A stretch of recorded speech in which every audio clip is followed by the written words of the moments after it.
Hello, everybody, and today we are going to be practicing and learning about how to do matching headings in the IELTS reading test.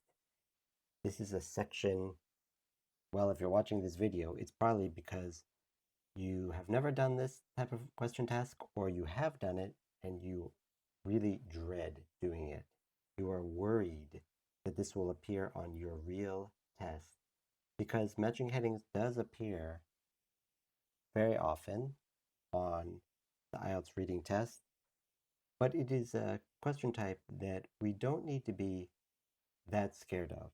If you understand the strategy, if you know the things to watch out for, like the distractors, then and you do a little bit of practice, then you will do just fine. It's really not as hard as people think. So, you may get it in reading passage 1, could be reading passage 2, like here, could be reading passage 3, could be anywhere. And just like all the other passages, it will, you'll start out,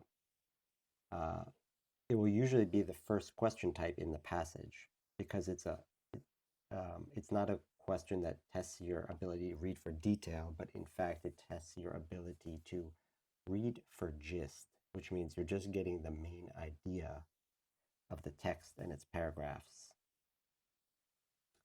It will tell you to spend about 20 minutes on all the questions, including the matching headings and the other question types, it's a good suggestion.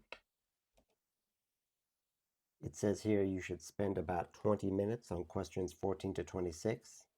This matching headings is 14 to 19. So it's a good recommendation, but generally you're going to probably spend the most amount of time on passage 3. It tends to be a little more difficult, maybe the least amount of time on passage 1. But yeah, the average is probably about 20 minutes. Just manage your time carefully is the point. You should not be spending, 30 minutes on any passage or something like that, because that will cause you a lot of problems for the other reading passages. So when you get a matching headings, they'll give you this list of headings like so. It may not have as many headings as this. This one has 10. You probably will not see more than that. You may see less. Could be 7, 8, 9 headings. But something that you will usually see is that they will be giving you extra headings. So there will be more headings than paragraphs. Here, there is 1, 2, 3, 4, 5, 6, 7 paragraphs. There are 10 headings. And in fact, they've already done one for us. So we only need to do 6. So that leaves 3 extra headings. It does not mean that one of the paragraphs has 2 headings. No, there's always one. And also, we will not repeat any of the headings for any of the paragraphs. It's only used once. So there'll be 3 extra headings. But be careful, because these headings are written in a way to make you think, this could be the answer. So for example, they might use one of the key words from the text and then put it into the heading as a way to, make people choose that one when they're rushing, when they're reading too quickly. They might choose the extra one by accident. Right, so here we will get, there'll be usually Roman numerals, and then on the paragraphs themselves, they will always be labeled A, B, C, and so on. They've done an example for you. Usually you will get an example. Here we know that paragraph B is X, so do not choose X for any of your answers because that one is already taken. So how do we do this? What's the strategy to get the right answer and to find it quickly? So you might hear different strategies from different people. The way that I like to do it is I'm not even going to worry about really reading any of these headings yet. If you like, you may skim them very quickly just to see, but I would probably save time and just go straight to the passage. And I'm going to quickly skim paragraph A.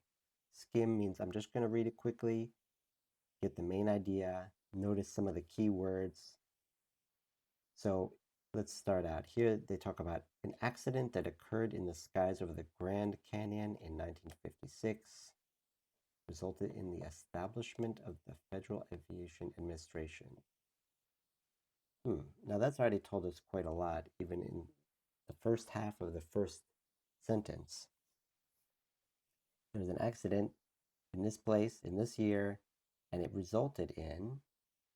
caused this establishment or the start of this thing called the Federal Aviation Administration. Now that sounds pretty important. Now, when we look back at our headings, we may see these keywords, but there's a good chance that they will use other words where possible. A name like Federal Aviation Administration, they really cannot replace that. There's no synonym to replace a name like that, especially a government organization. But a word like accident, a word like establishment, they may be paraphrasing. They might say that another way. So before we read any more of this paragraph, yeah, we may need to, but if we can go straight to the headings and find an answer quickly, that's the best. Let's go here and see if there's anything that might match with that. The first one says disobeying FAA regulations. Now immediately I notice it says FAA, which matches with FAA over here. So that kind of piques my interest, like, oh, could they be related? But then it says disobeying regulations. That doesn't really match with anything over here. Let me just read the second part of this paragraph, see if it says anything about that. Resulting structure of air traffic control has greatly increased the safety of flight in the United States. Similar air traffic control procedures are also in place over much of the rest of the world. It doesn't sound like disobeying to me, so I'm going to move on. Number 2, aviation disaster prompts action. Now this doesn't really match the words of paragraph A, except for aviation is in Federal Aviation Administration. Okay, but disaster prompts action? I didn't see those words. However, if we think carefully, we see, oh wait, disaster. Would that be related to accident? Prompts action. What does prompts action mean? That means that it caused an action to occur.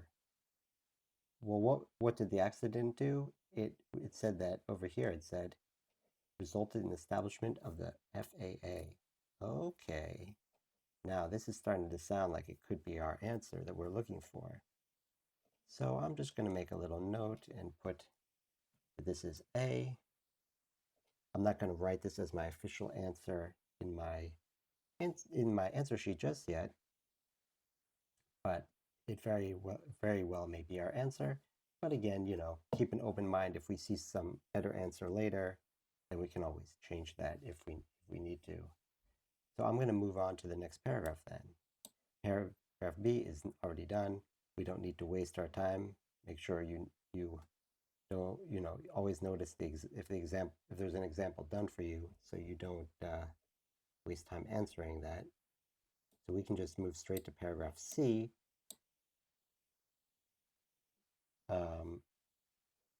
which is our question number 15.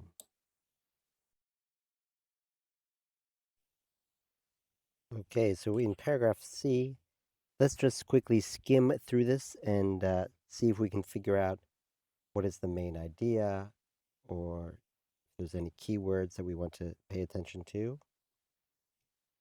So in the 1940s, ATC centers could and did take advantage of the newly developed radar and improved radio communication brought about by the Second World War. Okay, it's about ATC centers.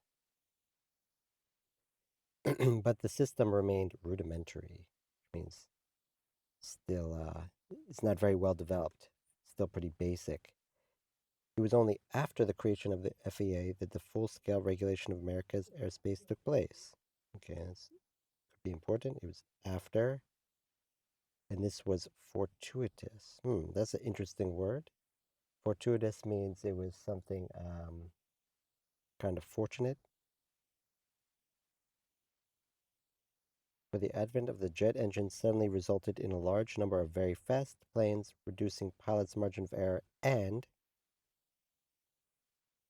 so two things here, practically demanding some set of rules to keep everyone well separated and operating safely in the air. Let's go back over here, see what we can find.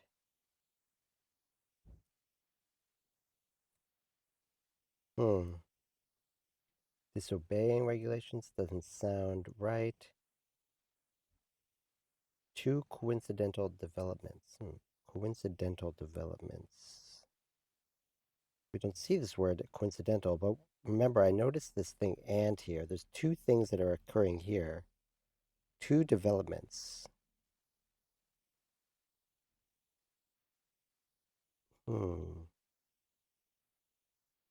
The advent of the jet engine suddenly resulted in a large number of very fast planes, reducing pilots' margin of error and demanding some set of rules. That sounds like two developments. It says coincidental, so it's kind of similar to this word fortuitous. So I'm thinking that this one could possibly be our answer.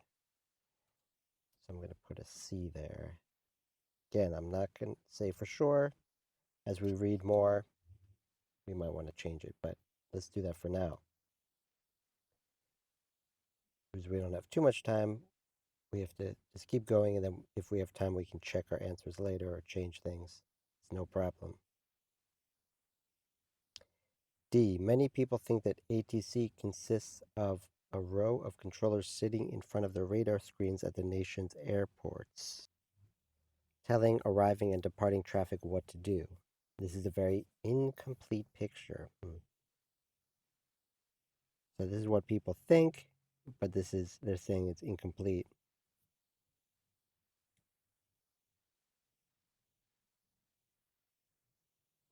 Let's go back and see if we already have enough information. Setting altitude zones. No, there's nothing in there about altitude. 5. An oversimplified view. So people think certain things about the ATC, but then they said it's an incomplete picture. That's kind of oversimplified, isn't it? People have this idea, this very basic idea of what ATC is, but it's not all that it does. Really, they do more than that. So I think this could be our answer. Let's put down D. So far, so good. We haven't found any conflicting answers yet, where we think, oh, both B and, for example, oh, paragraph C and D could be number one. Then things you have to read a bit more closely. But for now, it looks pretty good. Let's check out paragraph E.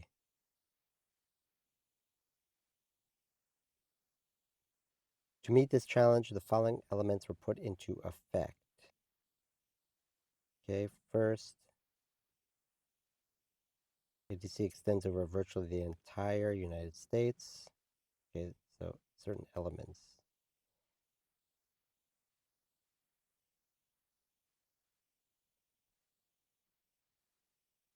The entire country is blanketed by controlled airspace. In certain areas, mainly near airports, controlled airspace extends down to 215 meters above ground and the immediate vicinity of an airport all the way down to the surface. Controlled airspace is that airspace in which FAA regulations apply. So sounds like these are certain rules that were made by made for air traffic controllers, ATC. These are regulations by the FAA. So I want to find something maybe it has to do with that.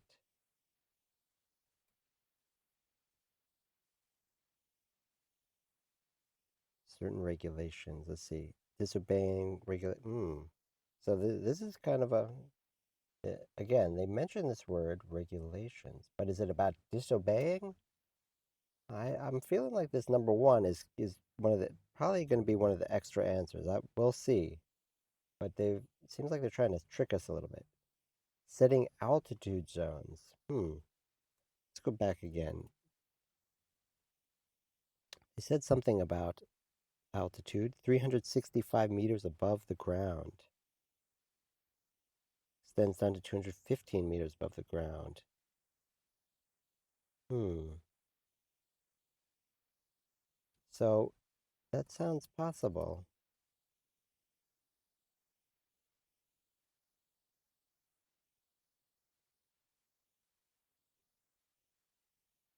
Let's put an E here.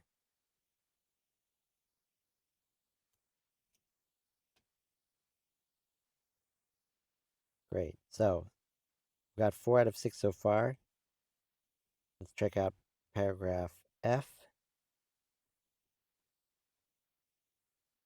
The FAA then recognized two types, okay, two, two types of operating environments. Hmm. In good meteorological conditions. So meteorological, something to do with the weather. Flying would be permitted under visual flight rules. Poor visibility necessitated a set of instrumental flight rules. On a clear day. Hmm. So, all right. Here it sounds like they're talking about something related to the weather. Let's see if we have anything about that in the headings. So immediately I'm drawn to this one, number 8, setting rules to weather conditions. If I quickly skim the other headings here, there's nothing that seems related to weather, but it seems like that paragraph F is all about that. So I'm going to put F here.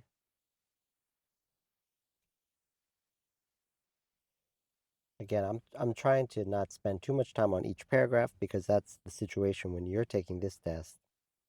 Don't take too much time for any one paragraph, but if you're really unsure, you can write down your initial guess, maybe put a little star next to it so that you know, okay, I want to come back to this if I have time. But if you running out of time, all right, well, you can just put down what you already have. But if you've got time, yeah, go back and check the ones that you're unsure of. Okay, so now we have one more, paragraph G, and the nice thing is that as we do this, we have less and less headings left. Yeah, again, we could have made a mistake. We can't rule out any of the headings we've used already, but if we if we are right, then we only have 4 left to choose. Yeah, 4 because X or 10 is already taken by paragraph B, so we don't even need to worry about that one.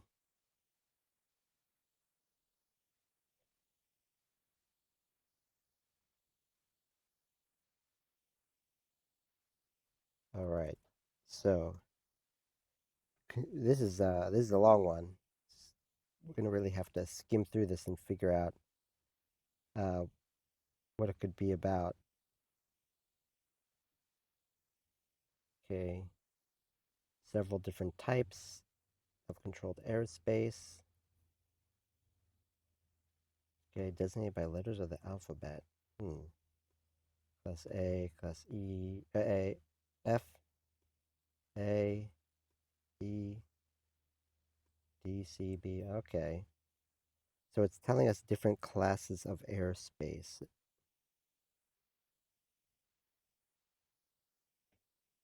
So before I even read more, because there's so much to read, let's just see if there's anything about that here. Controlled pilot's license? No, definitely not that. Defining airspace categories. That sounds pretty promising. Taking off safely? No. Disobeying FAA regulations? Yeah, this one's looking pretty good for paragraph G. I think that's pretty clear. You know, at first you might see that paragraph and say, wow, this is really long. How am I going to figure it out? They basically told us right there in that first sentence. It was all about the categories of airspace. We didn't need to read everything there to figure it out. Many times in these matching headings, the answer is right there in the first sentence. It's not a guarantee, but a lot of times that's where they put the main idea.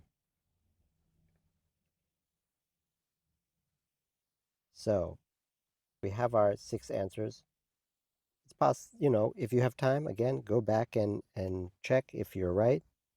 But if not, you can move on. And the nice thing about the matching headings is that this is the first question type for this passage, which means you've already skimmed through the whole passage. So now on the next questions, maybe it's true, false, not given. Maybe it's fill in the blank. Maybe it's multiple choice. It's these more detailed questions. You already have an idea what each paragraph's about. So when they ask a question, you'll be like, oh, I think I saw something about that in paragraph B. So you can immediately go over to paragraph B and find that. So you already have a basic idea where all of the information can be found. All right, now I'm going to check our answers. Let's see if we are right. So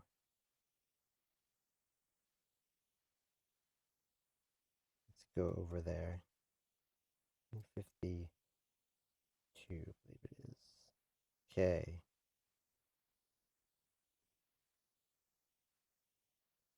Yes, here's our answers for this one.